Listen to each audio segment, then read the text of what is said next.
Welcome to Short Course, episode 134, for September 6th, 2024. I'm your host, Ben Barry. As usual, I'm recording this Thursday night, but tomorrow I'll be headed to the range to work the staff day for the Carolina Classic, the North Carolina section match, which thankfully is only about half an hour from home at my home club, Sir Walter Gun Club. So I'll actually be working chrono for the staff match on Friday, and then chrono on Saturday, and then train up some folks who can cover chrono for me on Sunday while I go shoot. So this weekend is that match, and I'm sure with that will come more things to talk about, stories to tell, and whatnot. But I wanted to go ahead and get on and follow up last week's podcast about Area 6 with some more of the interesting stories and lessons learned from that match. I think I have more to say than I'll probably fit into tonight's episode, so I'll probably be doing a part 3 at some point, but I think I have more than I'll fit in tonight. Final wrap up and where do we go from here type finale. This is sort of the second act where we talk about some more of how things went, some of the struggles, but at any rate, I'm not sure if next week will be Carolina Classic NC section stuff or more Area 6 content, but either way, I wanted to hop on, knock out another quick sub 30-minute podcast for you guys and cover more of this material. So the first thing that's worth mentioning, like I talked about last week, is so at the Area 6 match, we rolled into town Saturday night, did a setup Sunday, Monday, Tuesday. The admin squad shot on Wednesday, and then Thursday was the staff day. And Steph and I both ended up shooting on Thursday on staff day, mostly because there was still so much to do Wednesday while the admin squad was running, which they had, I think, 7 or 8 people, which is plenty for an admin squad. We were able to get away and be doing other things. And shooting on Thursday was good. It was fun. We were on a 9-person squad. I think we were one of the smaller squads. I believe a full staff squad would have been 12, which is about right, especially when you're self-ROing. Much below 10 starts to drag. Everybody's having to do more work. Much above 12 starts to drag. So in my experience, that 10 to 12 sweet spot is good. And so we were close to that. So we were fine. But as I mentioned, 12 stages in a day is a lot, especially with Belton being so spread out, having to transit back and forth. But anyway, the gun that I was shooting at the staff match is a Tanfoglio Stock 2. And this particular one, I have 2 of them set up for carry optics, well, now limited optics, and 2 of them set up for production. So I've been shooting Stock 2s since 2016. Is it the best platform in the world? No, but it's what I'm used to. I have holsters, I have mags for it. It works. It does what I needed to do. So I just keep shooting it. There hasn't been anything that's come along that sort of provided enough impetus to switch. Although honestly, parts are getting harder to find as time goes on. So it may be that time is coming, but for now, I just kick the can down the road. I've got enough guns that I can just keep them set up and keep shooting them. But earlier this year, I think it was probably around, December, January, the fancy struck me to get away from shooting the double single now that limited optics was a division, because this is a whole other episode where we talk about gear and everything, but the double action, single action mechanism is not really an advantage. Nobody would choose that if they could take anything else, right? And we've seen that with militaries and police officers going to striker fired guns pretty much as soon as it was culturally acceptable to do that. And so I thought, well, okay, I don't mind shooting the double action, but why bother? And so I ordered a couple of single action triggers, which for a stock 2 basically functions like a double action, single action trigger, but just has a little bit of geometry where it doesn't reset far enough so that if you actually had the hardware installed, that it would actually pick up the double action, be able to pull it. And ironically, this basically makes no difference in live fire. It only really makes a difference in dry fire. So in live fire, if you load the gun, leave the hammer cocked, put on the thumb safety, holster it, draw, safety comes off, shoot, it's all single action trigger pulls because the slide reciprocating resets the trigger every time. The whole advantage, the whole upside of putting the single action triggers in these guns in the first place was for dry fire, which you can imagine I've done basically none of this year with everything going on. So it was slightly ironic that this single action trigger ended up getting caught up in everything. But as it happened, I got these, factory single action triggers. I couldn't find any instructions on how to install them. I ended up having to file and Dremel on them to give the trigger return spring somewhere to go. I don't know if any of you guys out there have Gunsmith 10 folios, but I couldn't find any information on how you're actually supposed to get this thing to work. So I just broke out the files and eventually got it to work. Or so I thought. I mean, like I said, I have two of these guns. They're set up basically the same way. Both of them have the single action trigger in them, and I'd been shooting them both leading up to this match. There was one of them that was shooting better. It was more reliable. I think the other one's got some kind of headspace issues or something that's causing primer cratering and some other weird stuff. So that was kind of the back bench gun. I had the one front bench gun that was running for me, and I'd been shooting it in the one USPSA match a month that I was getting to shoot, and then the one indoor match I was getting to shoot as well. And it had been running fine, so I took it to this match. And as anybody that has looked at my score or talked to me about it, I ended up DQing from the match, which is actually the first time I've had a DQ in a USPSA match. I DQ'd from an IPSC Nationals in 2018, which is another story for another time. But this is actually in 11 years of being a member, the first USPSA DQ I've had. So that was a milestone of sorts, I guess. But what ended up happening, I tell this whole single action trigger story because it basically, it was involved. It's not the gun's fault. It's my fault. But the gun was involved in that basically something that the trigger return spring somehow walked its way out and it was starting to bind. And on the 10th stage of the day, I went to go shoot and I shot, and then I let the trigger reset and pulled again, and I got a dead trigger. And I knew it wasn't trigger freeze. I knew something was messed up with the gun. And so my natural reaction was, okay, it's probably not in battery, which that's more of a striker fired gun thing. Typically, if a hammer fired gun is slightly out of battery because of a bad spec round, the hammer will still fall, but it won't contact the firing pin, so the gun won't go off. That's not what happened. I just pulled the trigger again, just got a dead trigger. It wasn't connected to the sear. Either way, on that 10th stage, my brain just said, all right, just rack the slide, rack that round out. And then I kept on shooting. And after that, the trigger worked just fine. Everything was good. So on the 11th stage of the day, it happens again. And this time I had two different reactions. My left hand thought the same thing. Thought, okay, it's a bad round. Just rack the slide. And my right hand thought, well, maybe you just pull the trigger again. And so what ended up happening was I did both. So I took my left hand off the gun and started to reach up for the slide serrations. And my right hand pulled the trigger a second time, didn't go off. But the third time, something about pulling it was enough to get the trigger reset to get it all the way back out to where it picked up the sear. And the third time I pulled it, it went off. Now, the gun was downrange.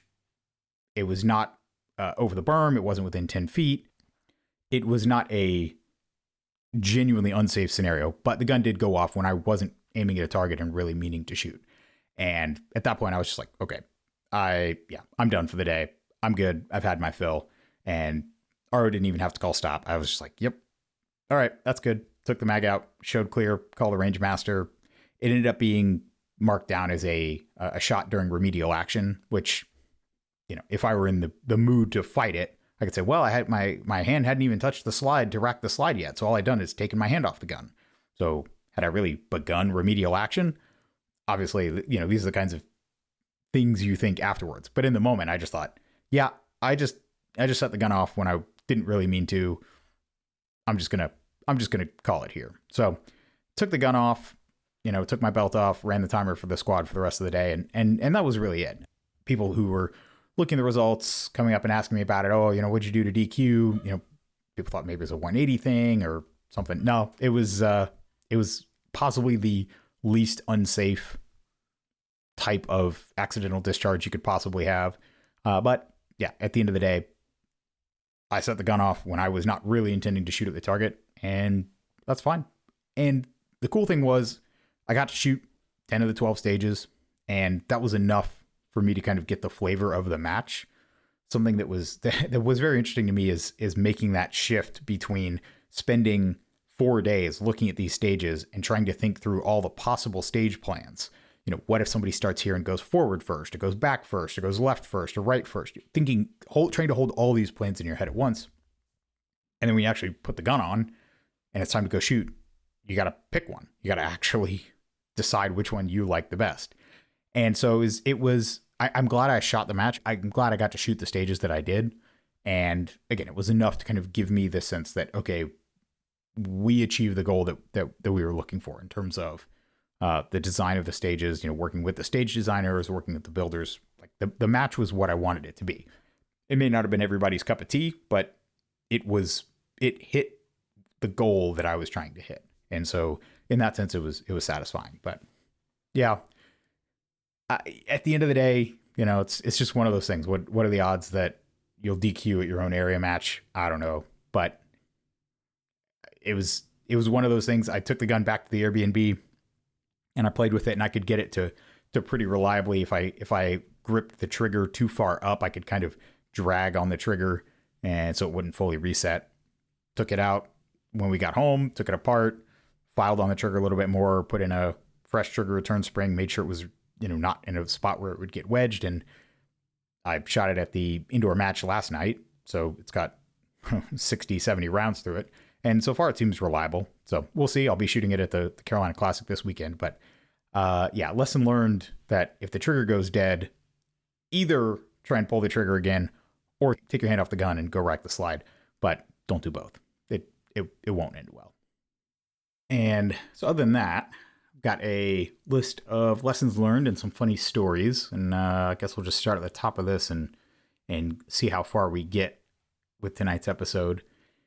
Definitely one that it was a lesson learned for me. And this is relatively specific to Belton, but I have to imagine every range is probably like this in one way or another, is however much work you think setting up a match is, there's almost always going to be, it's almost always more than that, because there's something specific about each individual range. And the example of this in the case of Belton is, so I've shot at this range. I think I've shot three South Carolina section matches there. And they've always put on great matches. Their bays are flat and wide, and you know they have good props, and they're able to put out some real distance, and the stages have always been interesting. And I never really noticed the wall stands. And the interesting thing about that Belton range is they have about 3 inches of pretty packed gravel sitting on top of hard packed clay. And the way they build their stages, which I was very grateful for, is they dig through those 3 inches of packed gravel and dig about a, 8-inch square, 10-inch square, whatever the base of their wall stand is. They basically have to dig that out by hand with a square bladed shovel. And that sucked. That was a lot of work. And they just do that. They were just used to it. They're like, nope, you just grab the shovel, you just go at it. I kept trying to outsmart it or come up with a better solution. Nope, they just attack it. It was interesting to see. And yeah, it was one of those things where when you show up to the match and all the wall stands are buried and the gravel's piled up around them, you have no idea that it happened. And even when you're going to pull it out, it's actually not that hard once you know the trick of kind of sticking the crowbar down in the piece of pipe that the wall sits in and kind of levering it out. It comes out in 15 seconds if you know what you're doing. But each wall stand took a couple of minutes of digging, if not breaking up the gravel and the clay and everything with a crowbar. So it was a very interesting challenge setting up the stages, because pretty much once the wall stands were dug down, they were not moving. You can move targets, you can add barrels, we can move barrels, we can add fault lines, we can move fault lines. But it was once the walls were dug down, that was it. Even with the 12-inch railroad stakes, the locals there, Todd Holmes and Chris Holliday and Matt Hopkins, they were adamant that it would not be enough. You got to dig down to the clay, and they even had this phrase that they would call false clay, which kind of they would say with this like 1,000-yard stare, where you're digging through the gravel and you think you hit clay, and it's like, nope, it's just clay covered gravel. Keep digging. Yeah, that was that was an interesting part of the build. But again, luckily everybody all the locals knew the deal and just went at it. It was something to behold. And I started to get the hang of it by the end of the build day, but it's definitely something where it is something that, as much work as you think goes into building any given match, there's almost certainly something about that range, whether it's the drainage or the way the gravel's packed or something, that it's probably even more work than you realize. And that was definitely the case here. And another thing worth talking about is that something you should definitely do these days, and it's probably a good habit just to have going forward, is to go ahead and inspect all the cardboard targets that you get from your target supplier before you start painting all your hardcover. And I say that because we've now seen that the targets from one particular supplier, and I'll talk about who it is in a minute, but one particular supplier, apparently both at Nationals and then also the batch that we got for the Area 6 match, had the same problem, which is basically they were cut half an inch too narrow, and in particular on one side. So basically the leftmost quarter inch, half inch of the target was just cut off. And what that meant was there was no perf on that one side. And not having that perf means it's not a legal open target. It's also not a legal no-shoot unless you attach a new non-scoring border to every single one on the no-shoot side. And luckily, so of the 1,300 targets that we ordered for Area 6, about 250 of them had this issue. And we were able to use most of them and paint them as either tuxedo hardcover, where that was part of the non-scoring hardcover, or the just left side hardcover. So we were able to salvage a lot of them, but this was discovered as they were opening targets to tape them before painting for hardcover. And it easily, if those had been the last 3 boxes that we'd opened at, say, Saturday afternoon or something, if we weren't doing target packs, which we were doing target packs. So we basically bagged all the targets for the whole match for each stage. They had X number of target changes per each day, more on Saturday, some, less on Friday and Sunday.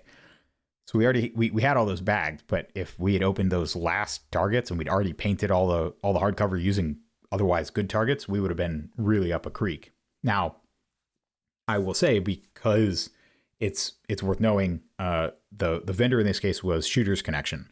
Now, Shooter's Connection obviously doesn't have some guy in a shed in the back making cardboard. They have some vendor that they send the specs to, and the vendor makes the cardboard targets for Shooter's Connection and then sends them to Shooter's Connection, and they just ship them out. So nobody at Shooter's Connection is opening these boxes and inspecting them. So I'm sure they're pretty peeved at their supplier as well. And I will say, when we found this, Todd Holmes' advice to me was, hey, get on the horn and just get them to send you 200 more.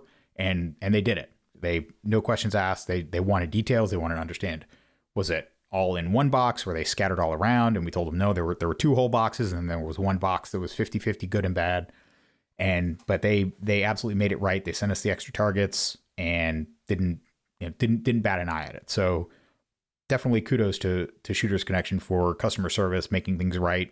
Luckily, we found this on Sunday, and shooting didn't start until Thursday. Well, the admin squad started on Wednesday, but we had the targets in plenty of time.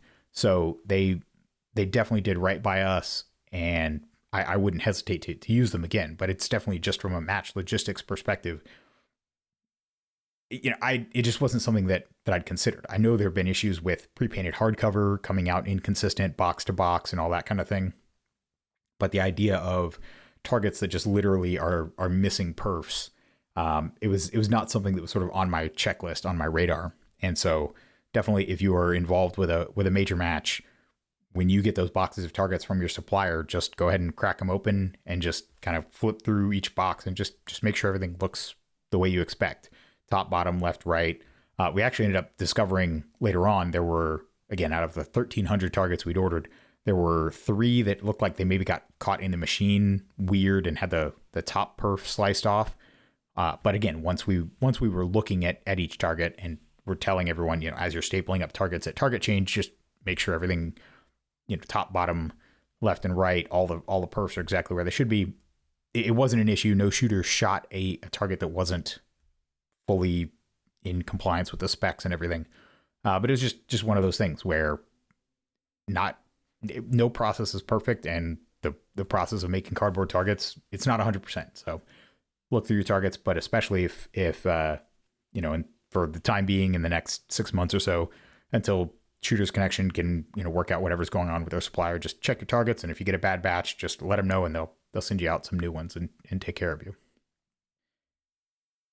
One other lesson learned, or something that if I could go back I'd do differently, is we were trying something new at this match that I had not sort of seen or done previously, which was this idea of kind of giving the CRO of each stage, empowering them and basically putting the onus on them to do a few things. One was to make sure to grab the right target packs from the clubhouse and bring them to their stage each day. And then at the end of the day, bring their stage box back to the clubhouse at the end of each day, and then pick it back up from the clubhouse at the start of each day. And then either at one of those two times, at the end of one day or at the beginning of the next, restock their box.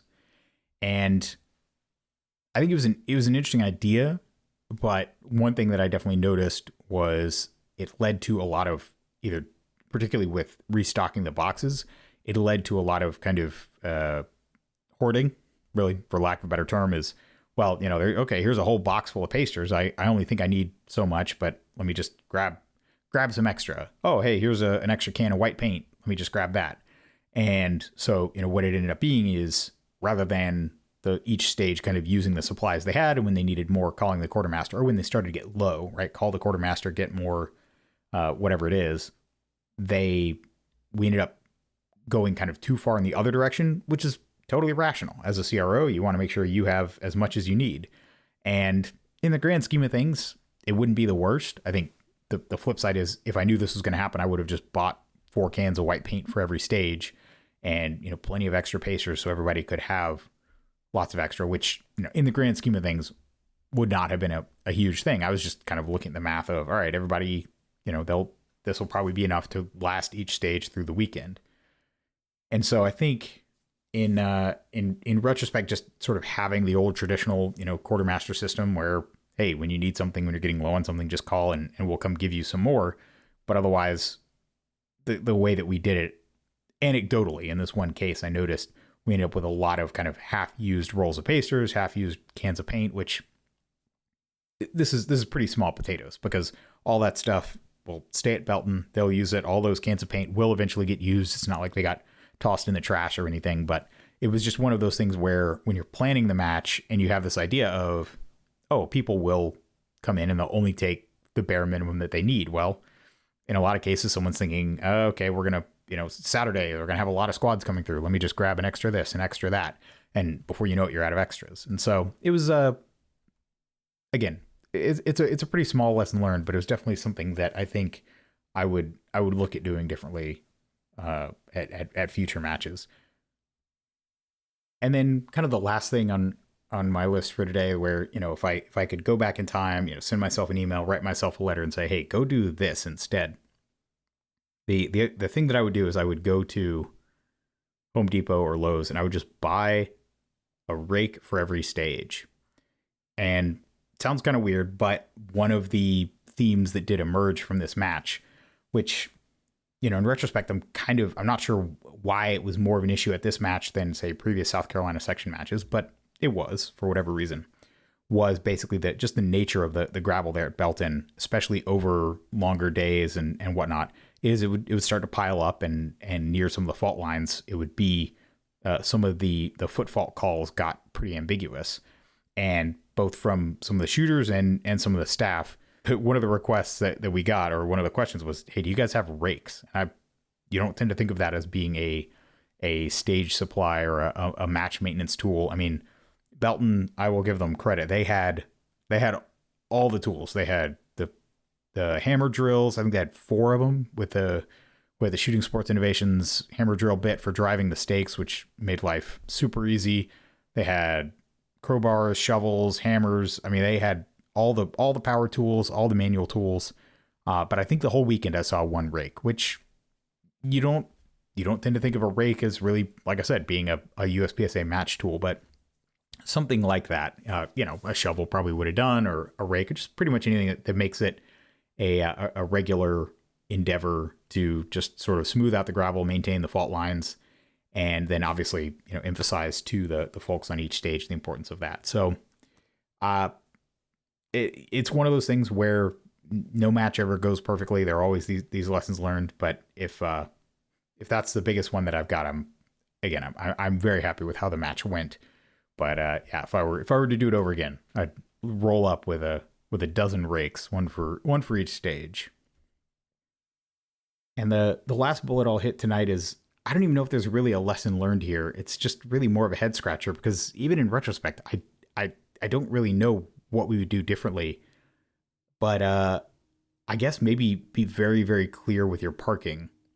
We did have a little bit of a fire drill early on. I think it was Friday or Saturday morning, pretty early on in the match, while the match was going.